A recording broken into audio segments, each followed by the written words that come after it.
que Mella dice que va para allá, pero no le crean. Y acusan a Mella hasta de muchísimos errores que le han hecho daño últimamente. En esa medida podemos entender que ya está planteada la división. Está planteada la división y Sánchez es contra Mella y lo que haga Mella. Más tarde lo veremos.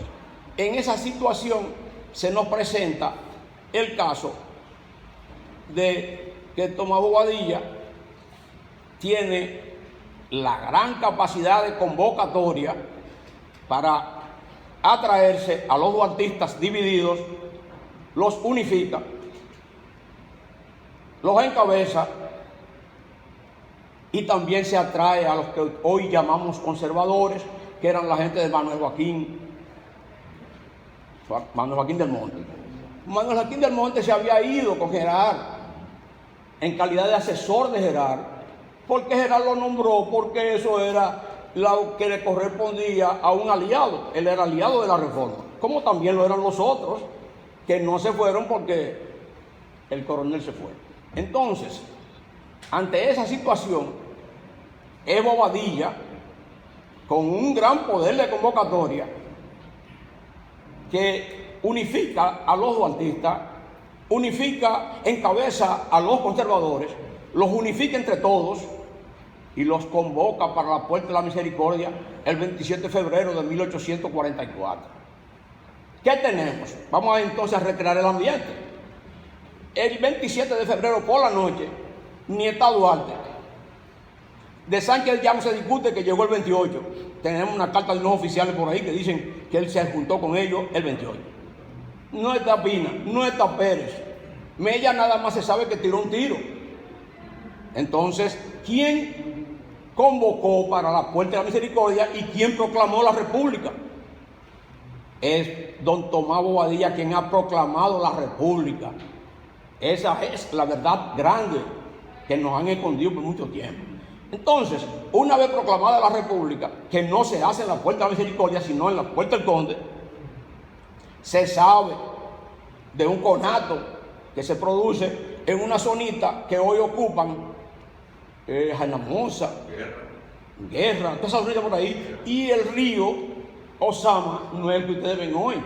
El río Osama tenía buen ancho y buen volumen. Entonces, ¿quiénes van a sofocar ese amotinamiento? Va Bobadilla en su calidad de presidente y va Jiménez en su calidad de vicepresidente.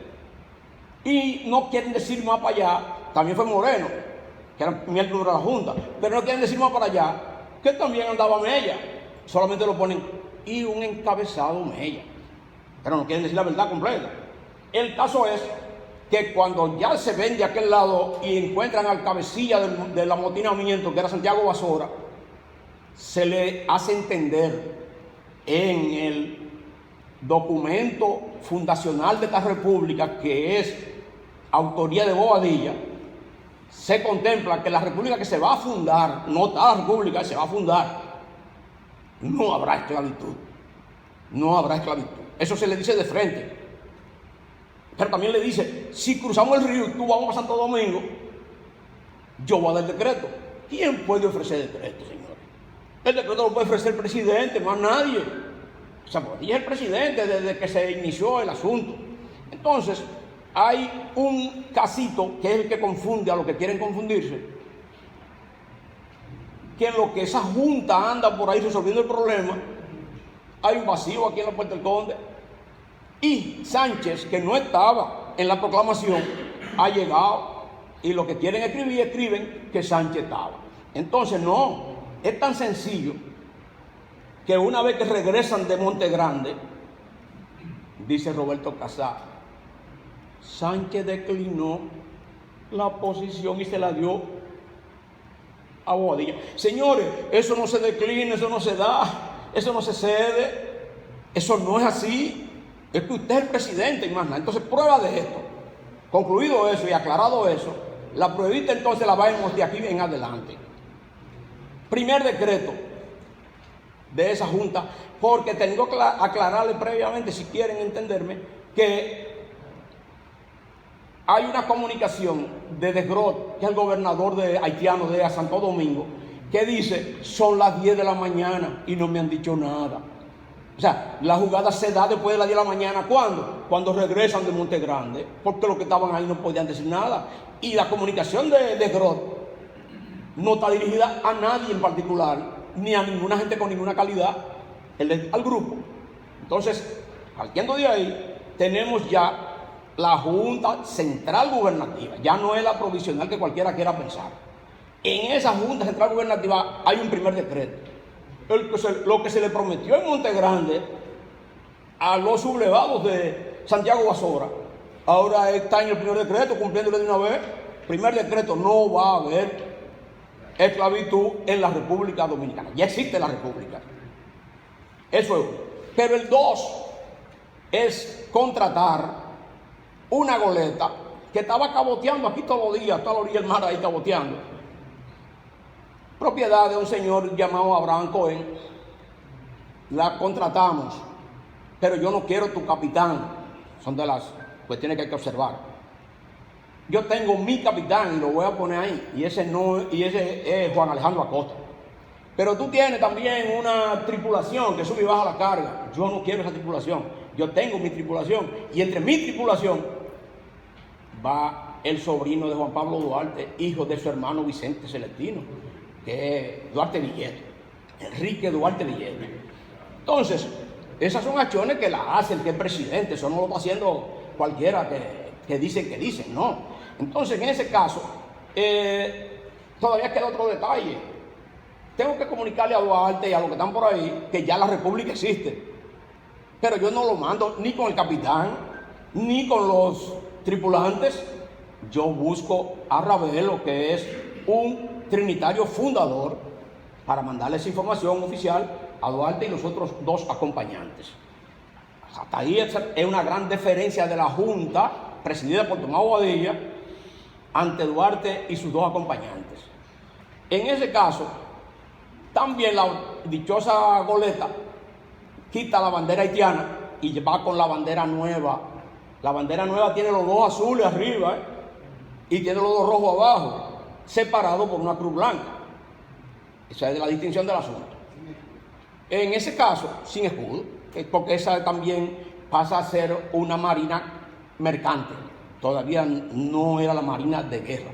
Entonces, en ese sentido, tenemos que regresan 14 por la noche, y se les sugiere que no se bajen, que mañana 15 le haremos un gran meeting a la población que había, a lo que era Santo Domingo. Eso fue un gran meeting.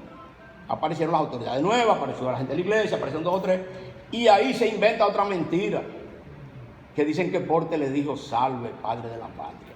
Ya eso está aclarado que no fue así, que es un invento del 94. Entonces, ante esa situación, nosotros tenemos ya el 1 y el 2 de marzo. Ahora nosotros tenemos que prepararnos para los combates, para la guerra, y ahí tenemos que entender con claridad cuál es la dirección de la guerra, quién dirige la guerra. No es que ganó Santana allí en Asua, ni ganó el otro allí en Santiago, no. La guerra la dirige Tomás Bobadilla, desde su calidad de presidente de la República. Pruebas hay de más, pero ya sucedió lo del 19 de marzo. La Junta Central Gubernativa le forma y provee a Duarte una división. O sea, lo ha hecho en el terreno, siendo general de brigada, lo han hecho en el terreno general de división, y así lo manda Babaní, con una división. Entonces, y el mismo Duarte lo dice: la división que me diste o que me dieron, yo la tengo aquí esperando órdenes. Entonces, esas cosas las hace el presidente. En ese sentido, continuando ahí, podemos darnos cuenta que la creación del ejército es Bobadilla que hace el ejército. Cuando le dije lo de Basora, con la gente de Basora, después de cruzaron para este lado, se hizo el batallón africano, que es el embrión de este ejército. Ya Bobadilla había captado a Felipe Alfaro con los regimientos 31 y 32. O sea, con eso es que se forma el ejército, y con eso es que se va a combatir. Entonces, estamos ante una situación que es muy interesante de cómo ya tenemos a los haitianos en Asua, cómo Pedro Santana va a Asua. Tampoco eso es porque Pedro Santana quiere, no, a Santana se le manda, se le envía, lo manda el presidente, eso hay que estar claro. Entonces, podemos entender que llegamos al 30 de marzo, y el 30 de marzo se va a dar la batalla de Santiago, y el general haitiano Pierrot está tirando, y los tipos de aquí están tirando. Tenemos un par de cositas que decir ahí, no me gustan, me duele, pero tengo que decírsela. De nuestro querido Ramón Mella, lo habían designado jefe de Santiago y de todo el Cibao. Y él el 21 de marzo decide que va a pasar José de las Matas a buscar gente para pelear, pero él no aparece ni para dar el informe luego de qué pasó. No. Entonces, por eso es que aparece el señor de Moca, Inver. Inver es que aparece porque Inver va a relevar la ausencia de Mella. Entonces, en ese meneo, podemos entender que se está dando los tiros de Santiago y se está anocheciendo. No es tiempo de hoy en día que tenemos infrarrojo para pelear de noche. Hay que hablar, vamos a hablar. ¿Quiénes pueden hablar con Pierrot? Los que sepan francés. ¿Ustedes quiénes saben francés? Inver, Michel y Pelletier. Esos saben hablar y van a hablar con él. Están hablando y le dicen espérate, y se sacan del bolsillo un papel hecho en la capital. Entonces ese papel dice: tú estás peleando por nada, tu jefe se murió hace rato, murió en Asua el 19 de marzo. El tipo que tenía ganas de ser presidente se da cuenta que va a haber una vacante y que él quiere ocuparla. El tipo abandona el campo de batalla. El tipo se fue y dejó los calderos, dejó los víveres, dejó los heridos, dejó todo. Y resulta que no, el hombre estaba vivo y no andaba de parranda. Estaba vivo y no andaba de parranda. Entonces, para hoy en día, ustedes chequeando a la guerra de los rusos y Ucrania y esa gente, y todavía la que pasó en Vietnam, y todavía la que está pasando allí con los israelíes, eso se llama la desinformación de la guerra o la contrainformación de la guerra. Y estamos en 1844, O sea, tenemos que valorar a ese presidente que fue capaz de hacer eso. Y la guerra no la gana Inver porque la gana Inver. La guerra la gana el papelito. La batalla del 30 de marzo la decide el papelito. Es ahí que tenemos. Entonces, nosotros tenemos que ir chequeando cada una de las actuaciones de Bobadilla en la presidencia para darnos cuenta que en el transcurso de esos meses es que se funda y se forma la república. Se funda y se forma la república, porque viene ahora entonces, tenemos ya el ejército, tenemos la contrainformación, ahora viene la marina. Pero ¿cómo hacer la marina? Si ya dijimos adelante que hay una yolita que se fue por ahí, trajo a esa gente y todas esas cosas. No, ahora tenemos la marina y hay que aclararlo. Para la mayoría aquí se plantean, que eso lo creó Cambiazo. No, señores, ningún subalterno crea. Hay un jefe. China hoy en día tiene más de 1.400 millones de habitantes, pero hay un chino que maneja la cosa. O sea que esto no es así. Entonces, en ese sentido tenemos la marina. La marina viene a ser una acción de Bobadilla bien simple. Mucho antes que suceda lo de la batalla de Asua, el 19 de marzo, tropas enviadas desde la capital vía marítima fueron a entretener a los haitianos en la jicotea antes de llegar a Asua, en la jicotea. Entonces, todas esas cosas te van diciendo cómo las va sucediendo a Cambiazo, y a los otros se le da órdenes, cumplen órdenes, son subalternos. Bobadilla fue el superior de todos. Y en esos meses de dominio sucedieron algunos altibajos, como diría mi padre, altibajos. Y hay quienes puedan entender a su manera lo que ellos puedan considerar, si se quiere, algo corregible. Pero la cuestión está en el hacer es que está el hacer bien o no hacer bien. Entonces, el que no hizo nada no falla, pero por eso no es un triunfador. El que no hizo nada no falla, pero no es un triunfador. Entonces, estamos ante una realidad que nos conduce hasta donde puedan entenderse las acciones de Tomás Bobadilla en la presidencia y desde antes de la presidencia, porque el documento fundacional de la República es donde te plantean que aquí va a haber un sistema democrático, y ustedes piensan, pero ¿dónde hay sistema democrático en ese momento?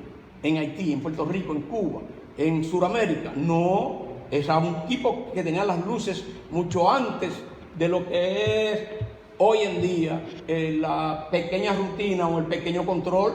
Ese tipo estaba viendo, diría Peña Gómez, ese tipo estaba viendo más allá de la curva.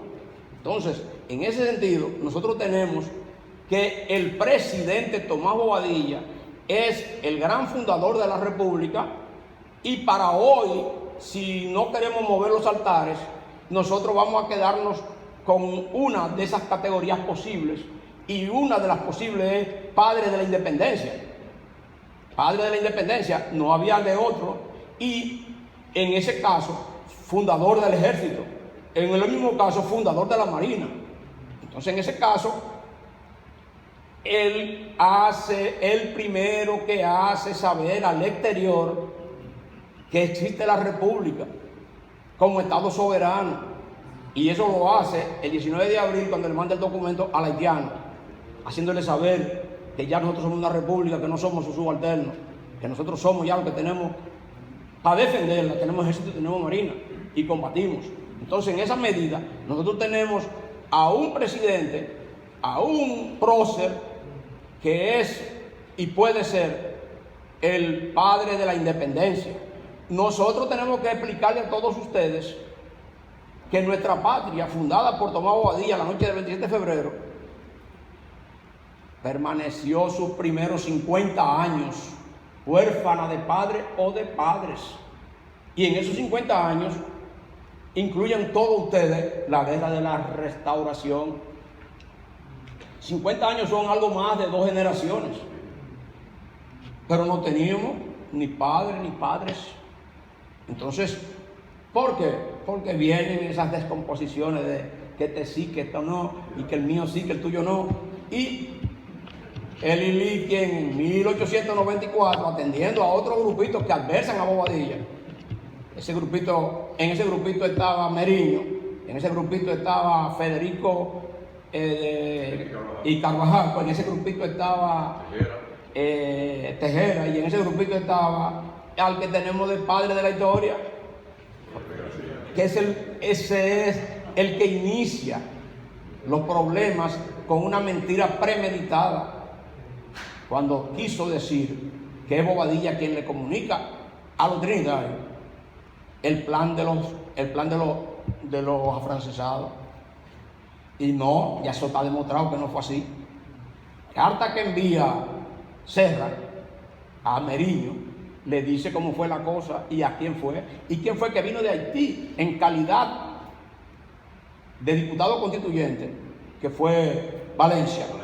Y Valencia es que le comunica, y lo comunica en Baní, da la ubicación, la ser cierta de que fue así.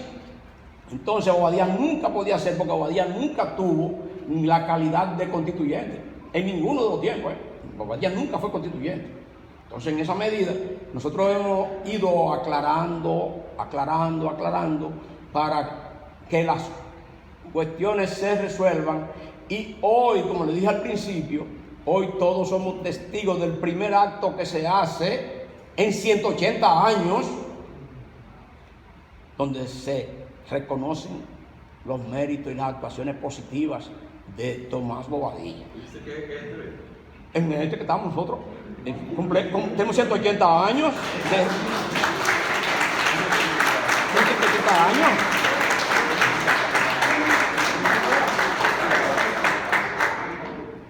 Entonces, podemos decirle a todos que en el gobierno de Tomás Bobadilla ni hubo persecución, ni hubo fusilamiento, no hubo allanamiento.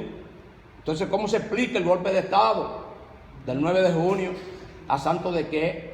Sí, las razones que se arguyeron esa vez y las dicen todavía, fueron después anuladas el 12 de julio con otro llamado a Francia, firmado por nuestro padre de la patria, Sánchez, y todo el grupito de los golpistas del 9 de junio.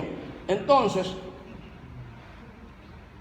Santana, que venía del sur con su tropa, no tuvo más nada que refrendar también con su firma y la del Estado Mayor todo lo que había dicho el 12 de julio nuestro padre de la patria, Sánchez, pidiéndole a los franceses que vengan, que utilicen este terreno para atacar Haití, que usen la bahía de Samaná, que la Contoy Península, igualito que el caso anterior. Entonces no se explica nada de por qué el golpe de Estado. Señoras y señores, nosotros tenemos que entender, esto lo hemos hecho a manera de rápido, entonces podemos decirle, en manera tal vez de conclusión, con las victorias obtenidas bajo el mando del presidente Tomás Bobadilla, se pudo mantener la soberanía, y después de mantener la soberanía pudimos preservar la integridad territorial, y con esas dos pudimos mantener la nueva nacionalidad, la nacionalidad dominicana, que no existía. La nacionalidad dominicana surge bajo el mando de Tomás Bobadilla. Eso es mucho decirle. Pondérenlo. Muchas gracias.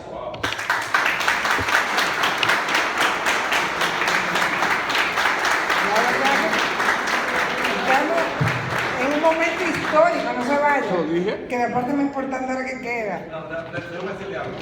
Mira, bueno, yo realmente este es un evento sobre los presidentes y consideramos que fue el primero, pero debo decir que antes, yo creo que hay que mencionar la investigación que hizo Aristóteles Chausti y que la publica como adendum Frank Moya Pons.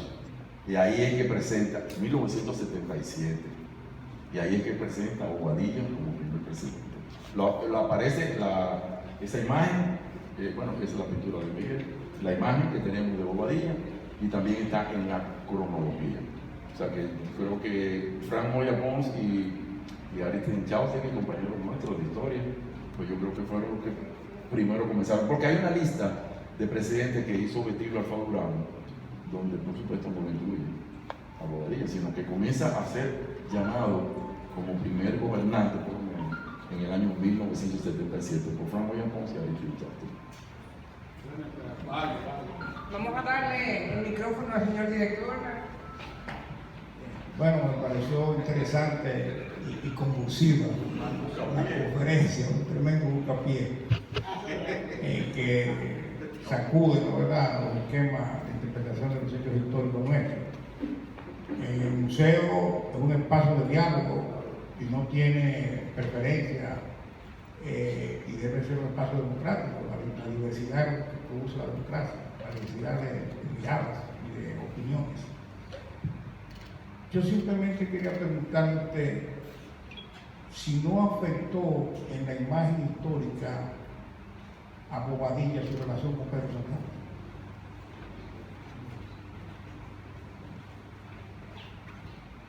Tomás Bobadilla fue superior de Pedro Santana. Él es el que le da el empleo y lo nombra y le manda el nombramiento al Seibo y lo manda para Asua.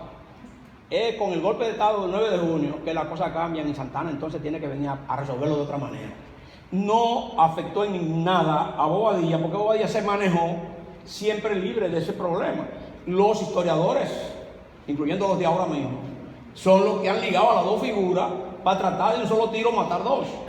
Pero no ha sido así, en ningún momento no lo afecta. Bobadilla es una figura que, si nos vamos entonces un poquito más para atrás de donde yo me estaba expresando, es antiesclavista desde 1830, aún en plena ocupación haitiana. Hay un documento que son unas de ese tiempo, antiesclavista, y por eso todo el comportamiento de un hombre antiesclavista tú lo ves cuando va a Monte Grande y le promete a los tipos que no va a haber. Y también lo ves en el documento fundacional donde él promete que no va a haber en la república que se va a crear. O sea, él es el que influye en la mente y la cabeza de Santana y de toda esa gente. Santana era un hombre de guerra, Santana era un hombre de armas a tomar, y lo que se le conocía era por eso, por valiente, por bregador, pero no porque era un tipo, porque Bobadilla tiene otra faceta que poca gente aquí ha conocido. Su condición de abogado era abogado bilingüe, con documentos traducido del francés al español y usado por España hasta en la península. Entonces, no, yo tengo el documento. Entonces, no, respondiéndole a usted, el asunto de Santana y Bobadilla es una mala jugada que han querido hacer siempre, de ligarlo a los dos. Usted vio que yo expresé todo al margen. Pero estaban en conflicto con el presidente. Y lo deportó. Lo Eso fue. ¿Qué dijo Bobadilla en ese momento en el Congreso? Yo fui el primero. Sí, en el 47. Sí, ahí fue que reclamó y dijo que él fue que hizo todo lo que se había hecho. Es así la jugada. Un turno, una dama, que no lo sé. Atrás hay micrófono también. Arranca. Señores, yo no sé si a ustedes les ha pegado mal. Hoy yo he conocido a un Bobadilla completamente nuevo, grande, a un héroe poco conocido, porque los historiadores nos han pintado a nosotros que Bobadilla fue un rey. Así que yo lo conocía, claro, rudimentariamente. Cuando uno investiga y uno se da cuenta, sabe que él ocupó un lugar preponderante en la historia. Pero señores, hoy recuerdo yo soy la viuda del historiador Pedro Santiago, y él siempre me decía, la historia hay que vivirla revisando, porque siempre aparece un documento que tumba al otro y sirve de verificación. Hoy, con esta charla, manera de vivir, la verdad que yo te lo agradezco honestamente, porque el que ha asistido hoy ha llenado muchas lagunitas. Lo estamos cuestionando. Te damos las gracias, porque sé que para hacer una conferencia de esta índole y en tan poco tiempo, tú tienes que tener mucho tiempo, muchas páginas para atrás, investigando, para hoy dejarlo a nosotros la perfecta. Pero conocí un Bobadilla. Muchísimas gracias. ¿Qué pregunta la persona de atrás? Sí, muchas gracias. La persona que está ahí atrás se llama Julio Cuevas, neivero, igual que Bobadilla. Y por eso voy a felicitar públicamente al Museo de Historia y Geografía y a sus incumbentes por tener el coraje en esta sociedad reformista. ¿Qué le digo? Una sociedad engañada. Y felicitar a Otilio de manera muy personal, como neivero los dos, porque esta sala hoy debió estar llena de neiveros y neiveras. Porque hoy, con esa exposición, se está cuestionando lo que nos llenaron toda la cabeza de datos inservibles en contra de gente que sí tiene valor histórico en este país. Por lo tanto, hablar así de Bobadilla es una instancia de cuestionamiento a la mirada histórica de este país, una historia falseada totalmente. Y quiero decirles, señores incumbentes de este museo, que ustedes hoy, si no lo saben, yo sé que lo sé, porque lo sé no es fácil, han dado el paso de cuestionamiento a la historiografía dominicana, para que a partir de hoy saquen la voz y les responderemos. Gracias.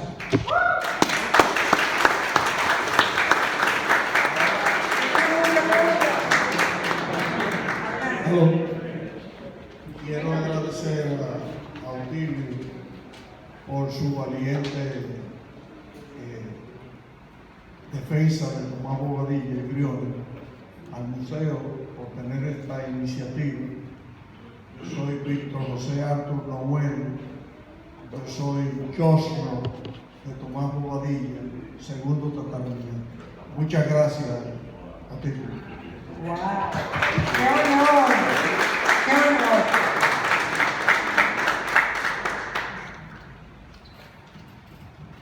Muy buenos días, distinguida audiencia, a esta interesantísima conferencia acerca de Tomás Bobadilla. Soy José Suárez Bobadilla. Provengo de ahí, de ese linaje. Una pregunta para Otilio. ¿Por qué Tomás Bobadilla no está en el Panteón Nacional?